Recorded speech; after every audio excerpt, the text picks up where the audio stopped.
오늘의 설교 제목은 온 교회가 기도로 함께하는 전도입니다. 공부를 잘 하는 사람들은 핵심을 잘 꼽습니다. 우리 도남제일교회 성도 여러분들은 공부를 잘 하시는 성도님인 줄 믿습니다. 우리 제목을 다시 한번 계속 띄워주시기 바랍니다. 그래서 한번 발견해 보자고요. 이 제목에 어떠한 것이 핵심인가, 그것부터 한번 짚어보기를 원합니다. 첫 번째는 전도입니다. 흔히 이 6주 동안 이어서 알고 있다시피 지금 우리는 전도하는 마음에 대하여 함께 나누는 시간을 갖고 있습니다. 이 제일 마지막에 전도라고 되어 있고, 그러면 또 다른 오늘의 설교의 포인트 하나는 무엇이냐? 온 교회가 함께하는 전도에 동참하여야 된다라는 것이 오늘의 설교 제목의 또 다른 포인트요. 그러면 남은 것 하나가 무엇이 있습니까? 가운데 있는 기도입니다. 오늘의 설교는 이것에 이제 뼈대입니다. 이것이 뼈대라면 하나님의 말씀으로 살을 붙이려고 합니다. 왜? 어째서 우리 온 교회가 전도하는 일에 매진을 해야 하는지, 그냥 전도하면 안 되고 기도하며 전도해야 되는 이유가 무엇인지 하나님의 말씀을 가지고 살펴보는 시간이 되기를 소망합니다. 제 제목 내려주셔도 되겠습니다. 첫째로, 교회는 복음 전도를 위한 전초기지가 되었습니다. 이것은 우리가 결정한 것이 아니요, 우리의 대장 대신, 우리의 머리 대신 예수 그리스도께서 우리에게 정하신 정체성입니다. 다시 한번 요한복음 14장 12절 말씀을 다 같이 읽겠습니다. 요한복음 14장 12절 말씀입니다. 다 같이 읽겠습니다. 시작. 내가 진실로 진실로 너희에게 이르노니 나를 믿는 자는 내가 하는 일을 그도 할 것이요 또한 그보다 큰 일도 하리니 이는 내가 아버지께로 감이라. 아멘. 방금 읽은 이 요한복음 14장의 말씀은 최후의 만찬에서 예수님이 공생애의 그 끝자락에서 이제 자신의 제자들을 불러 모으시고 최후의 만찬을 벌이시던 그 자리에서 우리 제자들에게 하신 말씀입니다. 이제 예수 그리스도께서는 십자가에 달려 죽으실 겁니다. 방금 읽은 요한복음 14장 12절의 말씀에 따르면 예수님은 정말로 이제 죽으셔서 아버지께로 가십니다. 그런데 그때 자기 자신은 이 세상을 떠나시면서 자신의 제자들에게 하신 말씀이 무엇이냐? 동고동락했던 제자들에게 하신 말씀이 무엇이냐? 나를 믿는 자는 내가 하는 일을 그대로 이어받아서 할 것이다 라고 자신의 제자들에게 말씀하셨습니다. 이렇게 말을 하면 우리 눈치가 빠른 우리 도남제일교회 성도님들은 다 눈치를 채셨겠으나 조금 어려우신 분들을 위하여 부연 설명을 더하겠습니다. 예수님은 무슨 일을 하셨습니까? 예수님이 무슨 일을 하셨기에 자신의 제자들이 그 일을 이어받아서 할 것이다 라고 말씀하신 걸까요? 조금만 거슬러 가면 발견할 수 있습니다. 요한복음 14장 6절의 말씀이 그러합니다. 예수께서 이르시되 내가 곧 길이요 진리요 생명이니 나로 말미암지 않고는 아버지께로 올 자가 없느니라. 예수님이 바로 그 일을 하셨습니다. 한 영혼을 찾아가셔서 자기 자신이 길이 되셔서 아버지께로 나오는 일, 하나님을 모르고 하나님을 믿지 아니하고 하나님의 백성 되지 아니한 사람을 찾아가서 내가 길이요 진리요 생명이니 나를 통하여서 하늘 아버지께로 돌아가자고 예수님은 그 사역을 하셨습니다. 그리고 나서 제자들에게 하신 말씀, 너희들이 바로 그 일을 이어받을 것이다 라고 말씀하고 계신 겁니다. 바로 여기에 우리 주님의 제자된 교회의 정체성이 세워질 수 있습니다. 교회가 할 수 있는 일 너무나도 많습니다. 해야 할 일도 너무나도 많습니다. 그러면 그 가운데 우리가 모든 것을 포기하되 단 하나를 붙잡아야 된다라고 한다면 요한복음 14장 6절에서 예수님이 하신 말씀, 우리가 생명의 길이 되어 생명의 길이 되어 십자가에 달려 죽으신 예수 그리스도를 전하여 그 영혼이 아버지께로 돌아오는 일, 전도하여 그 영혼이 회심하게 하는 그 일을 우리가 꼭 붙잡아야 됩니다. 그렇기 때문에 우리가 지난 6주에 걸쳐서 매주 전도의 마음을 하나님의 말씀 가지고 세워나가고 있었던 것입니다. 요한복음 14장 12절의 말씀에 보면은 의미심장한 부분이 하나가 더 있습니다. 주님께서 자신의 제자들에게 나보다 더 큰 일을 하게 될 것이다 라고 그 말씀을 덧붙이시기도 하셨습니다. 자신의 제자들은 예수님이 하시는 일을 그대로 이어받아 전도할 것인데, 제자들의 전도는 예수님이 하신 전도보다 더 큰 일이라고, 우리 더 큰 그런 영향력을 미칠 것이라고 우리 주님이 말씀하셨습니다. 그 일은 또 어떠한 의미일까요? 이런 의미는 아닐 겁니다. 예수님이 오병이어의 기적으로 5,000명을 먹이셨으니 그의 제자들은 오병이어의 기적을 가지고 5,000만 명을 먹일 것이다, 이런 의미는 아닐 겁니다. 예수님이 죽은 나사로를 살리셨으니 주의 제자된 우리는 죽은 나사로의 할아버지라도 살릴 것이냐, 이러한 의미로서의 크고 낮은 그러한 설명은 아닙니다. 그러면 예수님은 우리에게 전도하라 말씀을 하시며 우리의 전도가 예수님이 하신 것보다 더 크다라고 하셨는데, 그 의미는 무엇일까요? 예수님이 십자가에 달려 죽으시기 이전까지 전도는 어떻게 이루어졌을까요? 예수님을 직접 두 눈으로 본 사람이 전도되었습니다. 예수님의 말씀을 두 귀로 들은 사람이 그 복음의 말씀을 듣고 이제 전도가 되었습니다. 그리하여서 전도되기 위하여서는 유대 땅으로 가야 됐고 하나님의 약속이 있는 아브라함의 자손이 되어야만 했습니다. 그런데 예수님께서 십자가에 달려 죽으시고 부활하시고 승천하시고 하나님 우편에 앉아 계시면서 전도를 180도 달라지게 하였습니다. 유대 땅에서만 이루어지던 전도가 이제는 그리스도의 영을 부여받은 성령의 충만함을 받은 우리를 통하여 유대 땅에 한정되었던 전도가 땅 끝까지 이룰 수 있는 큰 전도가 되도록 하셨습니다.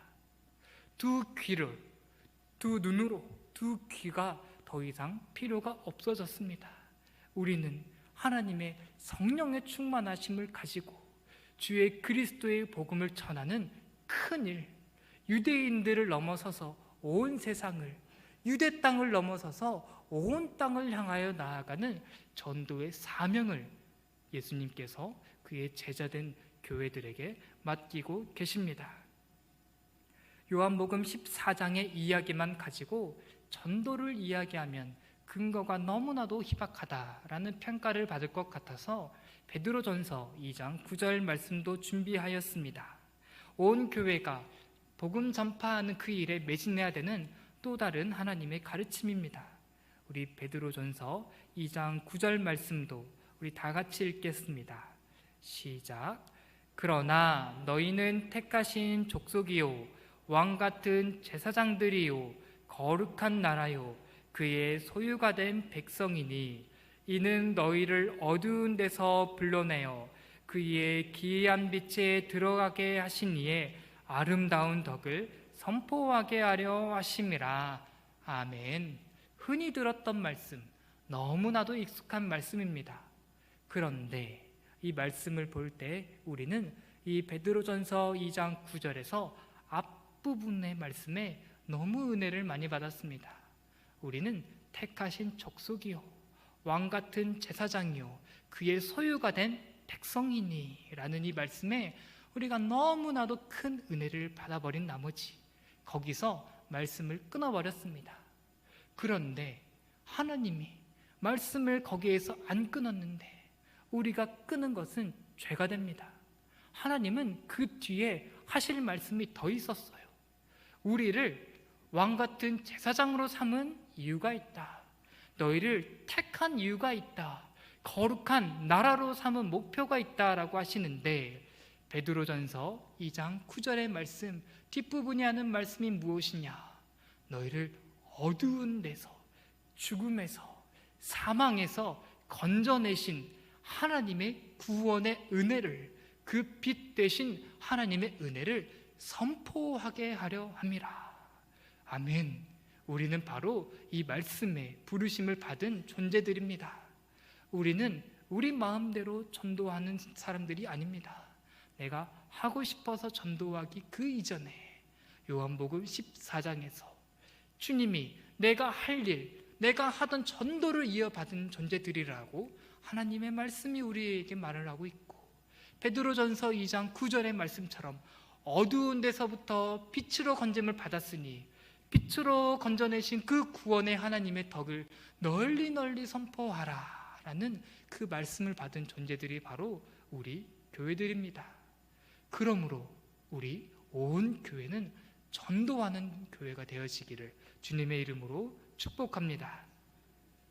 예수님은 정말 많은 사역을 하셨습니다. 눈 감은 자를 찾아가셔서 눈을 뜨게 하셨고, 귀가 멎은 자를 찾아가셔서 귀가 열리게 하셨고, 말 못하는 자를 찾아가 말을 하게 하셨고, 앉은 자를 일으키셨습니다. 악한 영에 매여 있던 그 심령을 자유케 하기도 하셨습니다. 그러나 그것은 하나의 과정일 뿐이지 궁극적인 목표가 되지는 못합니다. 눈 감은 자는 눈을 뜨게 하셔서 결국에는 그 일로 그가 하나님을 보게 되도록, 귀 먹은 자가 귀가 열려서 하나님의 말씀을 들을 수가 있도록, 억눌렸던 자가 자유로이 하나님을 섬기게 하는 그 전도하는 그 일이 결국에는 하나님을 만나게 하는 일이 예수님의 사역의 그 궁극적인 목표의 결과였습니다. 우리는 그리스도를 머리로 하여 그의 몸된 지체라 하였습니다.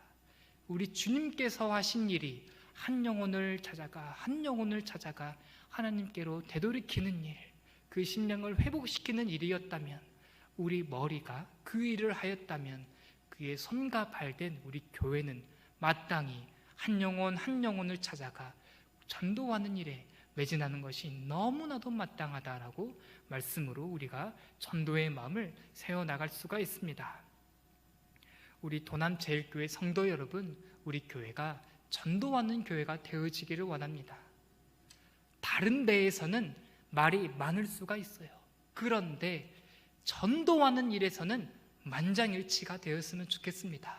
맞다고, 전도하자고, 주님의 뜻을 따라 주님의 그 남은 사역을 우리 도남제일교회가 감당하자라고 전도하는 그 일에는 온 교회가 하나가 되어지는 그 은혜가 충만하기를 주님의 이름으로 축복합니다. 다음으로 넘어가겠습니다. 도남제일교회는 전도하는 일에 매진하여야겠지만 그 일에 반드시 필요한 것이 있으니 바로 기도입니다. 예수 그리스도는 전도하는 일과 기도하는 일을 하나로 묶으셨습니다. 우리 요한복음 14장 13절과 14절 말씀을 우리 다 같이 읽겠습니다. 13절과 14절입니다. 시작. 너희가 내 이름으로 무엇을 구하든지 내가 행하리니 이는 아버지로 하여금 아들로 말미암아 영광을 받으시게 하려 함이라. 내 이름으로 무엇이든지 내게 구하면 내가 행하리라. 아멘. 읽기만 해도 너무나도 은혜가 되는 구절입니다. 우리가 기도하면 주님이 응답하여 주시겠다라는 그 약속이 2번이나 반복되어 있습니다. 그런데 이 말씀이 은혜가 되는데 맥락을 파악하면 더 은혜가 됩니다. 이 말씀을 맥락 없이 사용하게 되면 어떻게 되느냐? 요술지팡이가 됩니다. 내가 기도하면 하나님이 들어주신대 라고 말하며 우리를 교만하게 만듭니다. 심지어 기독교 이단, 이 이단 사이비들이 이 구절을 너무나도 많이 사용했어요. 내가 기도하면 하나님이 다 들어주신다. 그러니 내 밑에 와서 엎드려라 라고 기독교 이단 사이비들이 가장 좋아하는 말이 이 요한복음 14장 13절과 14절 말씀인데, 우리는 그렇게 받지 않습니다. 이 말씀이 철저히 전도의 맥락에 있음을 우리는 알아야 됩니다. 방금 우리는 13절, 14절을 읽기 전에 12절 말씀을 읽었습니다. 주님이 제자들에게 하신 말씀이 무엇이냐? 전도해라. 나가서 복음 전하라. 길 대신 예수 그리스도를 전하여 하나님 아버지께로 그 영혼을 되돌이키라 라고 주님이 우리를 보내셨습니다. 그리고 나서 하는 말이 13절, 14절입니다. 기도해라. 전도하는 그 과정 가운데 너희가 난관에 빠질 것이 분명하니 내가 아니, 그러니 기도하여라. 그 전도하는 현장 가운데서 너희를 넘어뜨리게 하는 그 장애물을 가지고 기도하여라. 그리하면 무엇인지 내가 행하리라 라고 말씀하시는 하나님의 약속이 우리에게 주어지고 있습니다. 우리가 전도와 기도를 끈끈하게 하나로 묶어야 되는 이유가 바로 여기에 있습니다. 우리가 전도하러 나가면 너무나도 힘이 들지 않습니까? 제가 강단에서 우리 성도님들을 앞에 두고 전도합시다, 전도해야 됩니다 라고 말을 하지만 마음 한구석은 불편한 마음이 있습니다. 우리 성도 여러분들을 험지로 보내는 것이 맞으니까요. 교회 안에서 하나님을 믿는 사람 안에서 서로 통하는 것, 그것도 어려운데 하나님을 안 믿는 사람한테, 믿음이라고는 눈꼽만큼도 없는 사람에게 하나님을 전하는 일이 쉬운 일이 아닙니다. 그러나 저는 여러분들에게 험지를 보내는 그 마음, 험지를 보내는 것 때문에 마음 한편이 불편하지만 말씀, 하나님의 약속하심 때문에 여러분들에게 담담하게 이 말씀을 전할 수가 있습니다. 저는 여러분과 함께하지 못합니다. 저는 걱정만 됩니다. 여러분들이 어떻게 전도할까 걱정만 되는데 우리 주님은 기도하라 말씀하시며 그 가운데 우리와 함께 하셔서 무엇이든지 행하시겠다고, 그것도 한 번이 아니라 두 번이나 반복하셔서 어떠한 장애물도 내가 너희의 복음 전하는 그 길을 위하여 내 전능한 능력의 팔을 베풀어 너희를 도와주겠다라고 말씀으로 위로하고 계십니다. 도남제일교회 성도 여러분, 그래서 우리가 섣불리 전도하지 않기를 원합니다. 기도로 준비가 되어 기도로 세워져서 주님이 무엇이든지 행하시기로 우리에게 약속하셨사오니, 말씀하심으로 약속하셨사오니 내가 그 말씀 붙들며 기도합니다. 이제 내가 저 사람을 찾아가서 이제 전도할 텐데 나의 연약한 입술을 통하여 역사하실, 무엇이든지 행하시겠다라는 그 하나님의 역사하심을 내가 경험하게 하여 주시옵소서라고 기도와 전도를 끈끈하게 하나로 묶어나가는 도남제일교회 믿음의 권속들이 되기를 주님의 이름으로 축복합니다. 이 기도가 너무나도 필요한 이유를 성경적인 그 근거를 조금 더 부연 설명했으면 좋겠다라는 차원에서 말씀을 살펴보다가 삭개오의 이야기를 살펴보면 좋겠다라는 부분, 이제 그 마음이 들었습니다. 이 삭개오의 말씀을 보면은 이 전도하는 과정 가운데 기도가 꼭 필요한 이유가 있습니다. 이 삭개오는 누가복음에 등장합니다. 그런데 이 누가복음의 맥락에서 이 삭개오가 구원을 받아 하나님의 자녀가 되는 것은 너무나도 어려운 일, 사실상 불가능한 일로 여겨졌습니다. 왜냐하면 누가복음의 맥락이 그러했어요. 다른 복음서도 그러하지만 누가복음에는 부자가 천국에 들어가는 그 일이 너무나도 어렵다라고 두 번, 세 번, 여러 번에 걸쳐 등장했습니다.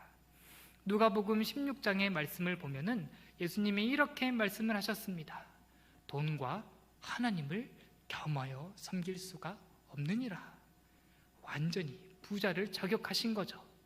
돈을 사랑하던 바리새인들은 그대로 예수님의 가르침을 듣고 오히려 시험이 들어서 돌아가 버렸습니다.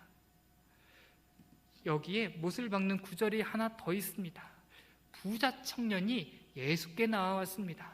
주님, 내가 어떻게 하면 하나님 나라에 들어갈 수가 있겠습니까? 라고 부자 청년이 물어볼 때 예수님께서 하신 말씀, 내 가진 모든 소유를 팔아 내 가난한 자에게 나누어 주고 그 뒤에 나를 따르라 라고 그 말씀을 하시자 부자 청년은 마음에 시험이 들어 그대로 예수님을 떠나가 버렸습니다.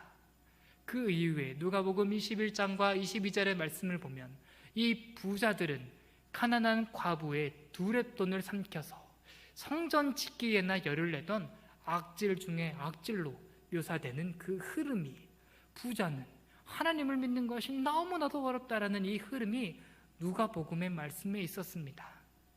그런데 이렇게 삭개오를 찾아보면 누가복음 내내 지적당하던 그 사람이었어요. 돈을 사랑하던 사람이었고 돈을 향하여 살아가던 사람이었습니다. 수많은 사람들이 그렇게 살아가다가 예수님의 복음을 등지고 떠나갔습니다. 그런데 이 누가복음에서는 놀랍게 삭개오는, 그 부자였던 삭개오는 하나님의 말씀을 받아 변화가 됩니다. 예수님이 그 삭개오의 이야기 전에 단서를 우리에게 주셨어요. 제자들이 이렇게 묻습니다. 이렇게 구원받는 것이 어려운데 그 일이 어떻게 이루어지겠습니까? 라고 제자들이 묻자 예수님이 하신 말씀, 하나님이 하시면 할 수 있느니라 라고 말씀을 하십니다. 그리고 나서 얼마 안 지나 삭개오 이야기가 등장하거든요. 그러면 이 모든 흐름을 따라서 우리가 추론할 수 있는 것이 무엇이냐? 부자들이, 그 마음의 풍족함을 누리는 자들이 하나님을 의지하기란, 하나님을 향하여 나아가기란 너무나도 어려운 것인데 삭개오에게는 하나님의 특별한 작정하심이 있어서, 하나님의 특별한 뜻하심이 있어서 그를 찾아가셔서 하나님이 역사하셨구나, 그러니까 그가 돌아갈 수 있었구나 라는 것을 우리가 추론할 수 있습니다. 그러니 우리는 기도할 수밖에 없는 거예요. 우리로서는 복음을 전할 뿐이고 복음을 듣는 사람이 부자 청년이 되어 되돌아갈 것인지, 삭개오가 되어 그 내가 전하는 복음을 받아들이게 될지는 우리의 손을 떠난 일입니다. 그러니 기도하며, 주님, 내가 복음 전하는 저 사람이, 내 앞에 있는 저 삭개오가 주의 말씀 듣고 돌이켜야 하는데 주님, 나는 하지를 못합니다. 내가 말하면 저 사람이 듣고 떠나갈 것이 너무나도 뻔한데 하나님이 하시면 그 영혼이 삭개오처럼 주의 말씀 듣고 돌이킬 줄 내가 믿사오니 주님, 나의 연약한 입술의 전도를 들어서 역사하여 주시옵소서라고 우리는 겸손한 심령을 가지고 기도하며 전도의 자리를 지켜 나갈 수밖에 없습니다. 우리 도남제일교회 성도 여러분, 오늘 설교 제목이 온 교회가 전도하며 기도하는 교회, 이것이 바로 오늘의 설교 제목이었습니다. 정말로 우리 도남제일교회가 이러한 교회가 되기를 주님의 이름으로 축복합니다. 전도하는 일에 힘쓰되 내 힘쓰는 게 아니라 하나님의 힘쓰시는, 하나님의 자리를 만들어낼 수 있는 그 겸손한 정도, 하나님의 능력을 이용하는 그 거룩한 능력 있는 전도의 자리를 지켜나가는 우리 도남제일교회가 되기를 주님의 이름으로 축복합니다. 마지막입니다. 한 가지 틈을 없애고 오늘의 설교를 마치고자 합니다. 이렇게 설교를 하다 보면 우리 도남제일교회 성도님들은 너무나도 귀한 마음 바치니까 이렇게 생각하지 않으실 텐데, 삐딱한 사람들은 오늘의 말씀을 이렇게 받을 수 있습니다. 예, 하나님 알겠습니다. 전도하겠고요, 기도도 하겠습니다. 그런데 어려운 것만, 어려운 사람만 두고 내가 기도할게요.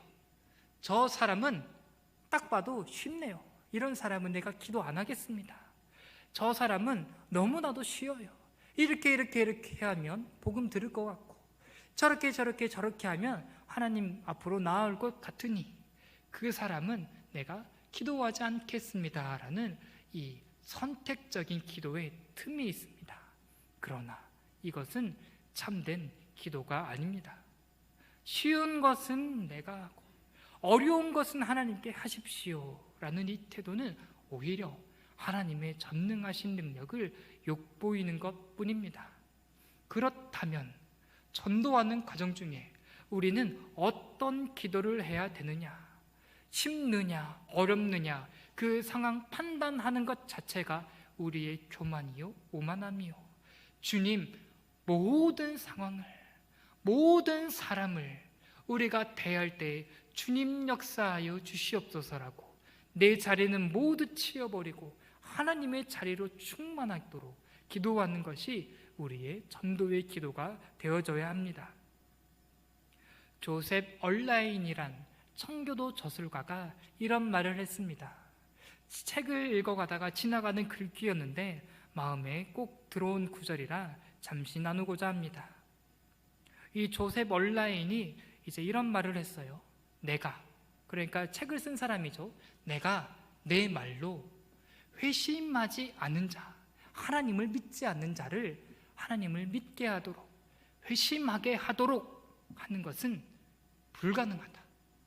차라리 딱딱한 돌이 말랑말랑하게 스펀지처럼 변하는 그 일이 오히려 더 가능성이 있다. 이렇게 말을 하였습니다. 뉘앙스가 느껴지십니까? 사람이 사람을 바꾸는 것은 불가능합니다. 그러니 아까 말했던 비유는 잘못된 비유가 맞는 거예요. 쉬운 사람이라고 내가 저 사람을 바꿀 수 있다라고 전도하며 그 마음을 쉬이 여겨 기도하지 않는 것은 우리의 죄였던 것입니다. 딱딱한 돌, 이 말랑말랑하게 바꾸는 것이 얼마나 어렵습니까?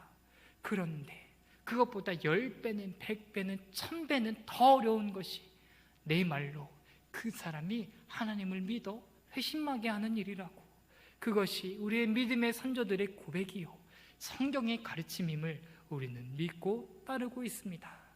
그러므로 도남제일교회 성도 여러분, 우리가 모든 일에 기도하며 나아가는 우리 도남제일교회 믿음의 권속들이 되기를 소망합니다. 시체에 대고 아무리 소리를 쳐보십시오. 죽었습니다. 시체입니다. 시체에 대고 10마디, 100마디를 가르쳐 보십시오. 그 시체가 벌떡 일어나 맞다고, 네가 가르치는 것 내가 이해했다고 그렇게 대답할 일이 없습니다. 우리는 상황을 바꾸고 판을 바꾸지 못합니다. 우리가 전도할 때 마주 대하고 있는 그 심령은 죽은 시체와 같습니다. 그 시체를 하나님이 다시 살리셔서 새 마음, 새 심령, 하나님 나라의 사람으로 빚어주시고 그 타이밍에 우리의 복음 전하는 그 일이 닿을 때야지만이 그 죽었던 시체가 살아있는 새 사람이 되어 우리의 말을 통하여서 하나님의 자녀로 나아올 수가 있는 것, 이것이 바로 전도의 그림입니다. 그러므로 우리 도남제일교회 성도 여러분, 우리가 항상 전도하며 기도하는 그 일이 필수적인 요소로 꼭 하나로 든든하게 묶어져 있는 그러한 교회가 되기를 주님의 이름으로 축복합니다. 마지막으로 사도행전 13장 말씀을 보며 설교를 마치겠습니다. 사도행전 13장 3절과 4절 말씀을 보면 이렇습니다. 안디옥 교회가 사도 바울과 바나바를 전도여행, 복음을 보내는 그 곳으로 보냅니다.